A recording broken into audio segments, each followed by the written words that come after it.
सानिया ये एक 13 साल की 8वीं क्लास में पढ़ने वाली लड़की है जिसे नई नई चीजों के बारे में जानना पसंद है। मम्मी जी सानिया की मम्मी, जिनकी उम्र लगभग 40 साल है, जो कि शहर में रहती हैं, वो सानिया को नई चीजें खोजने जानने में मदद करती हैं। कबीर सानिया का बड़ा भाई, जिसकी उम्र 14 साल है, वो 9वीं क्लास में पढ़ता है और सानिया को नई नई चीजें समझने में मदद करता है। मम्मी, कहाँ हो आप? मेरे पास आपको बताने के लिए कुछ मजेदार है। मैं यहाँ हूँ, तुम दोनों के लिए नाश्ता बना रही हूँ। पहले कुछ खा लो, फिर मैं तुम्हारी सारी बात सुनूंगी। ठीक है मम्मी। पता है, आज हमारे स्कूल में एक गेस्ट टीचर आई थी। वो बहुत ही अच्छी थी। उन्होंने हमसे किशोरावस्था और यौवनारंभ के बारे में बात की। अच्छा, क्या बताया उन्होंने? उन्होंने एक वीडियो दिखाया कि कैसे हमारा शरीर इस समय बढ़ता है। हमने देखा कि हमारे शरीर के विकास के कई चरण हैं। हाँ, सच में बढ़ना अपने आप में एक मुश्किल प्रक्रिया है। खासकर किशोरावस्था एक मुश्किल पड़ाव होता है। इसमें चाहे लड़का हो या लड़की, दोनों में ही बेहद तेजी से शारीरिक बदलाव होते हैं, जिन्हें किशोरों को समझने और उनके अनुरूप ढलने में काफी परेशानी आती है। मम्मी, टीचर ने भी यही कहा था। उन्होंने बताया कि इन बदलावों के बारे में पहले से जानकर हमें ये प्रक्रिया समझने और इन बदलावों के अनुरूप ढलने में मदद मिलेगी। पिछले साल हमारी तो ऐसी कोई क्लास नहीं हुई थी। मुझे भी इस क्लास में जाना था सानिया। और बताओ, टीचर ने और क्या बताया? उन्होंने बताया कि ज्यादातर लड़के लड़कियों में यौवनारंभ अलग अलग उम्र में आता है। दोस्तों, क्या आप बता सकते हैं कि किस उम्र में लड़कों और लड़कियों में यौवनारंभ शुरू होता है?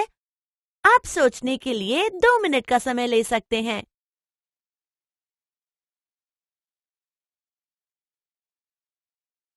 हाँ, आप सही हैं।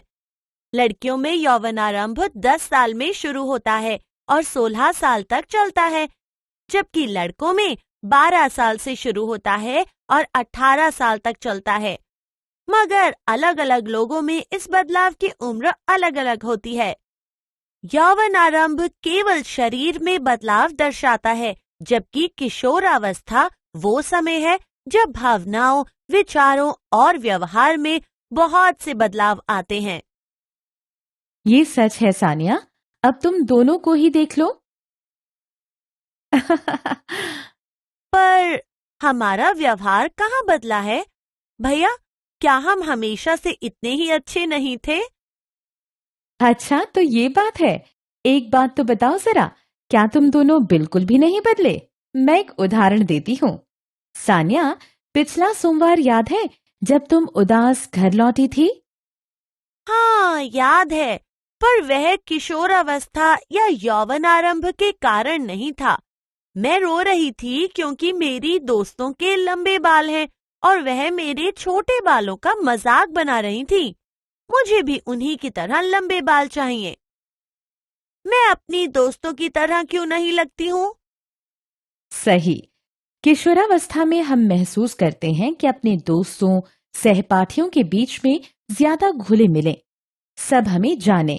तो जब लोग कहते हैं कि हम अलग हैं, उनकी तरह नहीं हैं, तो हमें अच्छा नहीं लगता। यह सच है। मुझे किताबें पढ़ना ज्यादा पसंद है, जबकि मेरे साथियों को क्रिकेट खेलना ज्यादा पसंद है, जिस वजह से वो मुझे किताबी कीड़ा कहकर चिढ़ाते हैं। हाँ, इस उम्र में ऐसा होता है। तुम्हें लगेगा कि तुम ना तो बच्चे हो और ना ही जवान हुए। इस चीज से हमें उलझन होती है। पर हम जैसे ही जवान होने लगते हैं, हमें समझ आने लगता है कि हर इंसान अलग है और हम सब बराबर नहीं हो सकते। हमारा व्यवहार और शारीरिक बनावट अलग है और इसे हमें स्वीकार करना चाहिए। यह बहुत मुश्किल है। मुझे बहुत बुरा लगता है जब कोई कहता है कि तुम हमसे अलग हो। सानिया और कबीर, अलग होना कोई खराब बात नहीं है। हमें धीरे धीरे सीखना चाहिए कि हम जैसे हैं वैसे ही आत्मविश्वास के साथ जिए। अच्छा, और बताओ, गेस्ट टीचर ने क्या बताया? उन्होंने हमें किशोरावस्था और यौवनारंभ से संबंधित कई लक्षण बताए और जब हम परेशानी महसूस करें तो हम क्या क्या कर सकते हैं। ठीक है सानिया, एक एक करके सारी बात बताओ। उन्होंने कहा कि हम यौवनारंभ के निम्नलिखित लक्षण देख सकते हैं: वजन और लंबाई का बढ़ना, लड़कों की आवाज भारी होना और लड़कियों की आवाज पतली होना, शरीर के पसीने और गंध में वृद्धि, त्वचा में बदलाव, मुख्यतः मुहासों का आना, लड़कों के चेहरे, छाती, बगल आदि पर बाल आना, लड़कियों की बगल आदि पर बाल आना, लड़कों में लिंग और वृषण का बढ़ना, जबकि लड़कियों में स्तन का विकसित होना और मासिक धर्म का शुरू होना, भावनात्मक परेशानियां। ओफ, सच कहूँ तो ये सब जान के मैं अच्छा महसूस नहीं कर रही हूँ। मैं भी खुश नहीं हूँ अपने शरीर में होते हुए इन बदलावों से। मैं इन सब से कैसे बचूं? तुम दोनों परेशान मत हो, सब ठीक है। तुम्हारे शरीर में एक एक करके पहले से ही ये बदलाव हो रहे हैं। तुम पहचान पा रहे हो? कबीर, क्या तुम दीवार पर अपनी पिछले साल की लंबाई को देख सकते हो? तुम पिछले साल से कितने बढ़े? मैं इस साल लंबाई में 2 इंच बढ़ा हूँ। ये मजेदार नहीं है। तुम्हारा शरीर काम कर रहा है, ना कि तुम दोनों की तरह घर के काम ना करने के बहाने बना रहा है। मेरी भी लंबाई बढ़ी है, पर यह मैंने देखा है कि मेरे शरीर पर ज्यादा बाल नहीं है, जैसा कि हमारी टीचर ने फोटो में दिखाया था। दोस्तों, आप बाह के नीचे और गुप्तांग के बालों को क्या कहते हैं? हाँ, इसे जघवास्ती के बाल कहते हैं। क्या यह बुरा है? नहीं, बिल्कुल नहीं। हर इंसान अलग है और ये जरूरी नहीं कि हर शरीर पर बहुत सारे बाल हों, और कुछ लोगों में कुछ चीजें विकसित होने में समय लगता है। तुम्हारा मासिक धर्म 3 माह पहले से शुरू हो गया है ना? हाँ मम्मी, जब टीचर ने मासिक धर्म के बारे में बताया तो कुछ लड़कियां हंसने और फुसफुसाने लगीं। क्या मासिक धर्म के बारे में बात करना गलत या हंसने वाली बात है? नहीं तो, पुराने दिनों की रीति रही है। मासिक धर्म के बारे में बातें छुपाना बहुत सारे अंधविश्वास और मिथकों के कारण, पर हकीकत में मासिक धर्म एक जैविक प्रक्रिया है। क्या तुम मुझे बता सकती हो सानिया, मैंने लड़कियों में मासिक धर्म के बारे में क्या बताया था? हाँ, मुझे याद आया। आपने कहा था कि महिलाओं के शरीर में गर्भाशय नाम का अंग होता है। जब महिला के बच्चा होता है तो गर्भाशय में रहता है, पर जब बच्चा नहीं होता तो मासिक धर्म होता है, क्योंकि गर्भाशय की परत कोशिका के साथ टूट जाती है और महिला को मासिक धर्म होता है। शाबाश, तुम्हें सब याद है। मासिक धर्म बुरा नहीं है और महिलाओं को इस वजह से ग्लानि नहीं होनी चाहिए। हमें इस बारे में खुलकर बात करनी चाहिए, वरना तुम जैसी जवान लड़कियां कभी नहीं जान पाएंगी कि मासिक धर्म के दौरान कैसे स्वच्छ और रोगों से दूर रहना है। बीमारी?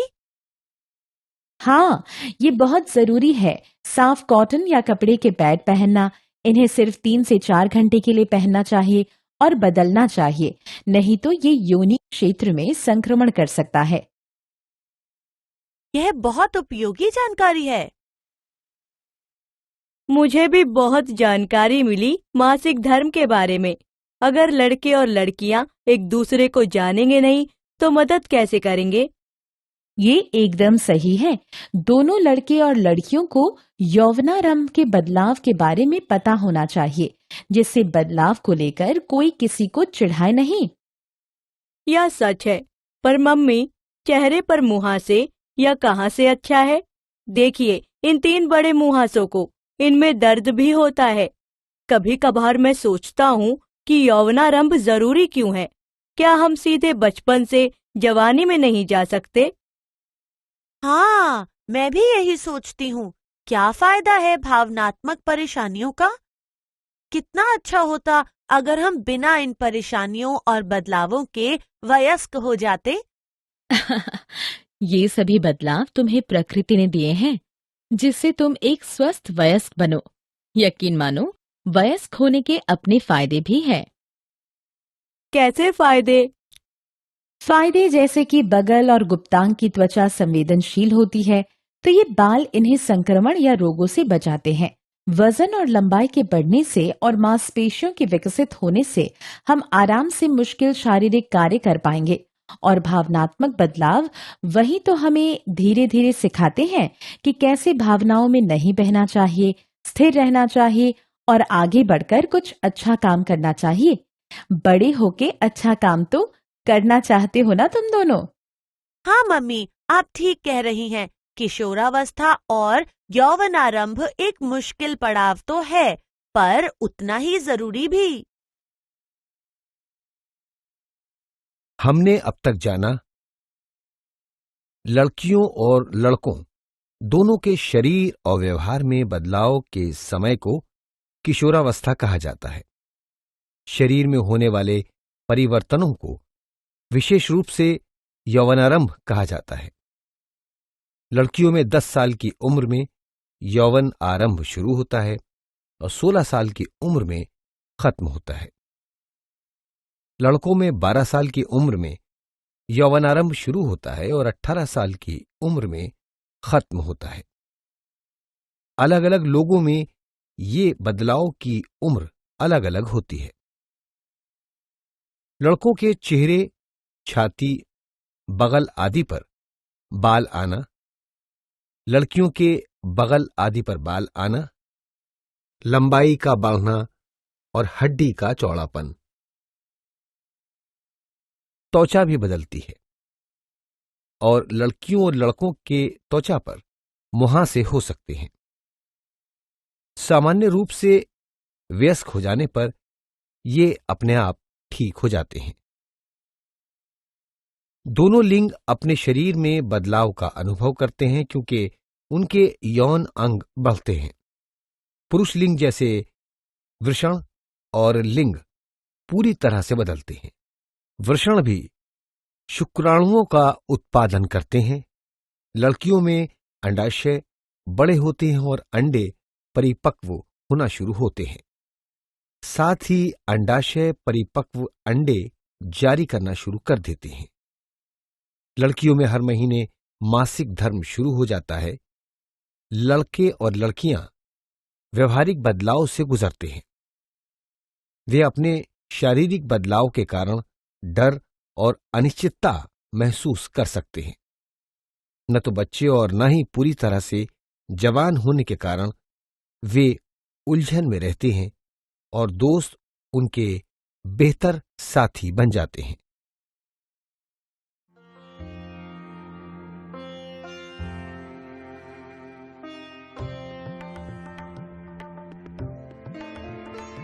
सानिया ये एक 13 साल की 8वीं क्लास में पढ़ने वाली लड़की है जिसे नई नई चीजों के बारे में जानना पसंद है। मम्मी जी सानिया की मम्मी, जिनकी उम्र लगभग 40 साल है, जो कि शहर में रहती हैं, वो सानिया को नई चीजें खोजने जानने में मदद करती हैं। कबीर, सानिया का बड़ा भाई, जिसकी उम्र 14 साल है, वो 9वीं क्लास में पढ़ता है और सानिया को नई नई चीजें समझने में मदद करता है। हमने अब तक सीखा लड़कियां और लड़के दोनों के शरीर और व्यवहार में बदलाव के समय को किशोरावस्था कहा जाता है। केवल शरीर में होने वाले परिवर्तनों को विशेष रूप से यौवनारंभ कहा जाता है। लड़कियों में 10 साल की उम्र में यौवन आरंभ शुरू होता है और 16 साल की उम्र में खत्म हो जाता है।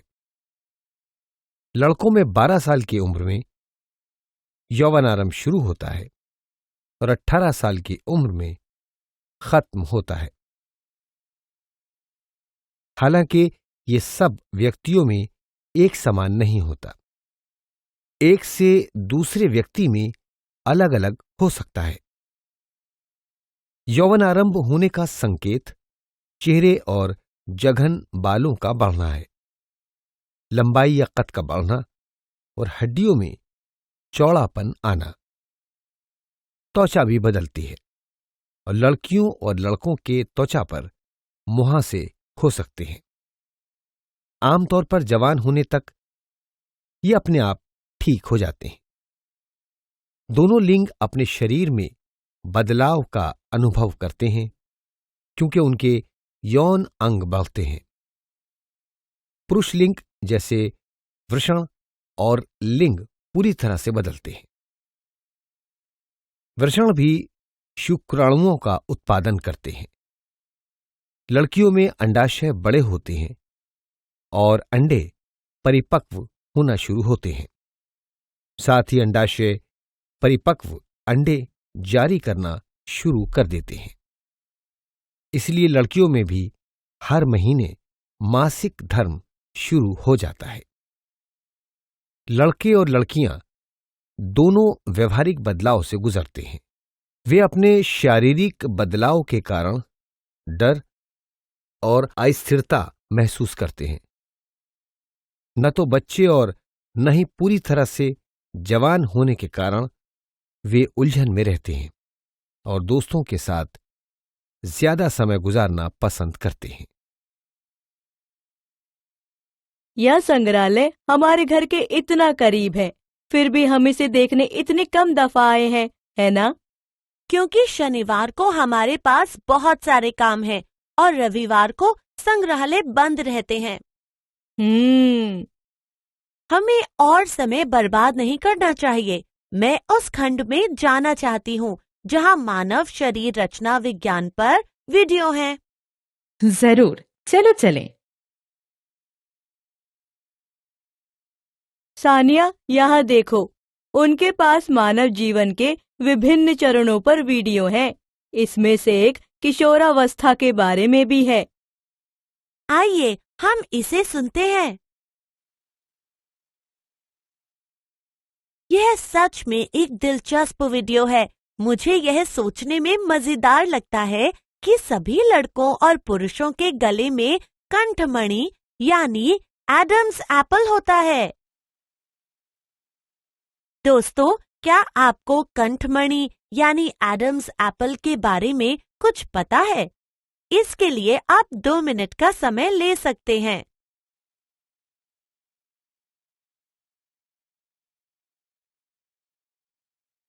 हाँ, यह वॉइस बॉक्स है जिसका वैज्ञानिक नाम है स्वर यंत्र। लड़कों और लड़कियों दोनों में स्वर यंत्र होते हैं। हालांकि लड़कों में यह लड़कियों की तुलना में बड़ा होता है। यदि आप लड़के हैं और आप यौवनारंभ से गुजर रहे हैं तो आप देख सकते हैं कि आपके गले में थोड़ी सी उभरन होगी। वह है लारिंक्स। किशोर लड़कों में कभी कभी स्वर यंत्र की पेशियों में अनियंत्रित वृद्धि हो जाती है और आवाज फटने या कर्कश होने लगती है। यह स्थिति कुछ दिनों या कुछ सप्ताह तक बनी रह सकती है, जिसके बाद स्वर सामान्य हो जाता है। अब मैं यह जानने के लिए उत्सुक हूँ कि यह सब शरीर में कैसे शुरू होता है। यौवन से गुजरने की यह प्रक्रिया कहाँ से शुरू होती है? मैंने इसे पिछले साल पढ़ा था। अंतःस्रावी तंत्र की पीयूष ग्रंथि। यह टेस्टोस्टेरोन और एस्ट्रोजन का उत्पादन करने के लिए महिलाओं के अंडाशय और पुरुषों के वृषण को हार्मोनल संकेत देता है। जब हार्मोन इन भागों में पहुंचते हैं तो वे उन्हें यौवनारंभ शुरू करने के संकेत देते हैं। ऐसा लगता है जैसे हमारे शरीर के अंग खो खो खेल रहे हैं। केवल यहाँ वे पीठ छूने के बजाय हार्मोन भेजते हैं। यह याद रखने का शानदार तरीका है। क्योंकि आपने अभी-अभी जो बातें बताई हैं और इन तस्वीरों से मुझ में जो आंतरिक बदलाव है, वे मुझे समझ आ रहे हैं। हमारी पुस्तिका में कुछ और बातें बताई गई हैं।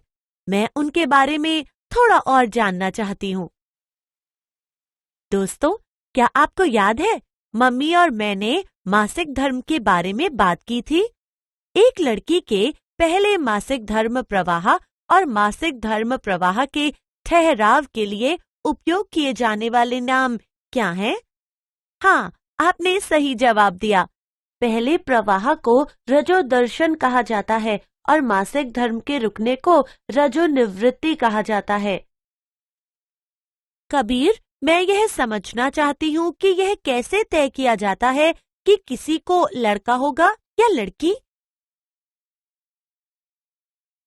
सानिया, वैसे ही जैसे हमारा शरीर यौवनारंभ के बारे में फैसला लेता है, शरीर ये भी तय करता है कि एक लड़का या लड़की विकसित करेगा।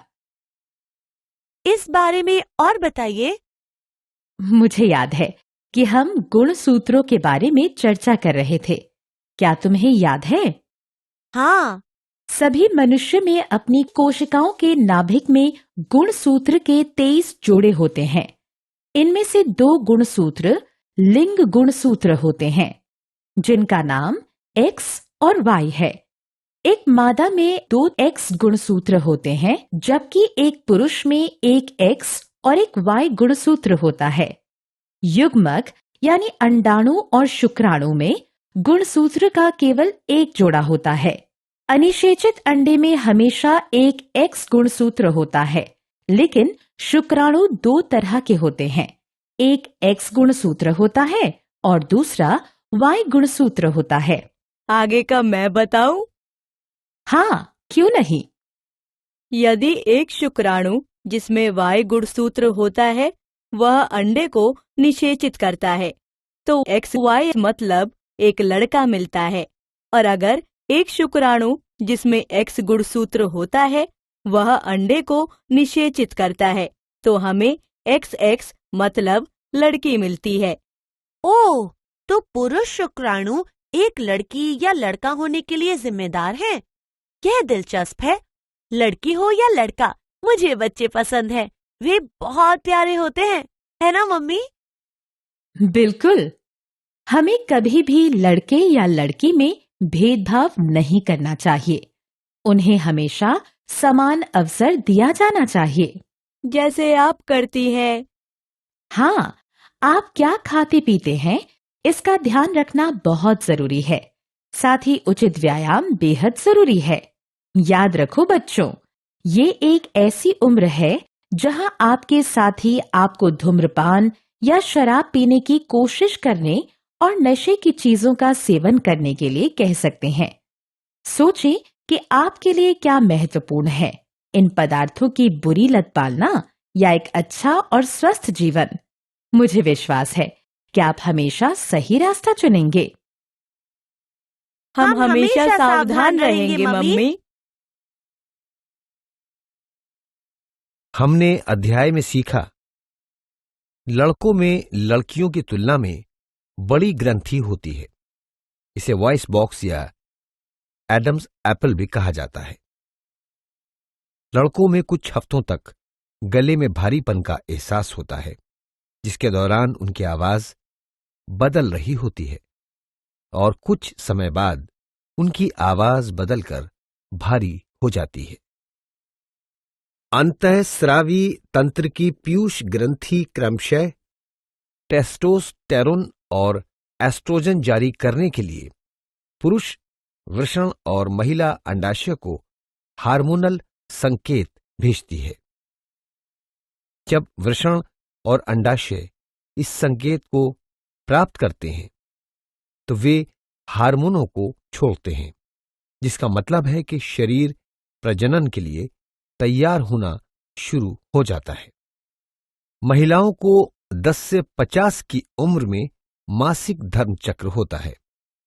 पहला प्रवाह रजोदर्शन कहलाता है, जबकि मासिक धर्म चक्र का रुक जाना रजोनिवृत्ति कहलाता है। रजोनिवृत्ति के बाद महिला बच्चे पैदा नहीं कर सकती, जबकि पुरुष के जीवन में बहुत बाद तक शुक्राणु पैदा हो सकते हैं। एक बच्चे का लिंग गुणसूत्रों द्वारा निर्धारित किया जाता है। XY गुणसूत्र एक शिशु लड़का बनाता है, जबकि XX गुणसूत्र एक लड़की बनाता है। शुक्राणु का गुणसूत्र ये तय करता है कि बच्चा लड़का होगा या लड़की, क्योंकि अंडाशय में केवल XX गुणसूत्र होते हैं। शरीर इतने सारे परिवर्तनों से गुजर रहा है, तो कैसी भी कमियों को पूरा करने में आहार महत्वपूर्ण होता है। मांस, अंडा, दूध, सब्जियां, दालें प्रोटीन, विटामिन और कार्बोहाइड्रेट के महत्वपूर्ण स्रोत हैं। इनका नियमित सेवन करना चाहिए। तंदुरुस्त रहने के लिए व्यायाम भी आवश्यक है। खुले मैदान में खेलकूद में मजा भी आता है और स्वास्थ्य भी अच्छा रहता है। सिगरेट, शराब और ड्रग्स जैसे नशीले पदार्थों से दूर रहना चाहिए, वरना वे आपके शारीरिक और मानसिक विकास पर बुरा प्रभाव डालते हैं।